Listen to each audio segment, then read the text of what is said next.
কিরণ কুমার গোদালাকে যদি মূল অভিযুক্ত বলা হয়, তাকে যদি গ্রেপ্তার করা হয়ে থাকে, কেন চিফ সেক্রেটারিকে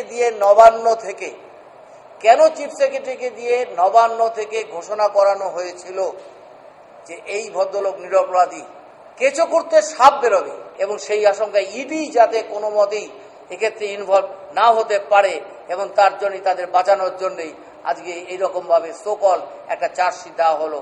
কেন এত ঘটনার পরে এই ধরনের বোর্ডের সদস্যদের অপসারিত করা হলো না? কেন? এনফোর্সমেন্ট ডাইরেক্টরেট ইনকোয়ারি করুক। কোর্টের কাছে আমরা আবেদন করেছি, আমরা সিবিআই চাই, সেই জন্যই আমরা এটা সিবিআই চাই। কিরণ কুমার গোদালাকে দিয়ে সিআইডি যে গ্রেপ্তার করেছিল, এখনো বা করেছে, এটা কি সত্যি সত্যি তাকে শাস্তি দেওয়ার জন্য, নাকি প্রকৃত যারা আরো বড় বড় যারা অভিযুক্ত, বড় বড় যারা মাথা, যাদের জন্য এত বড় দুর্নীতি হয়েছে, তাদেরকে রেহাই দেওয়ার জন্য? আমাদের আশঙ্কাটা হচ্ছে যে সারদা স্ক্যাম যে পথে এরা নিয়ে গেছে,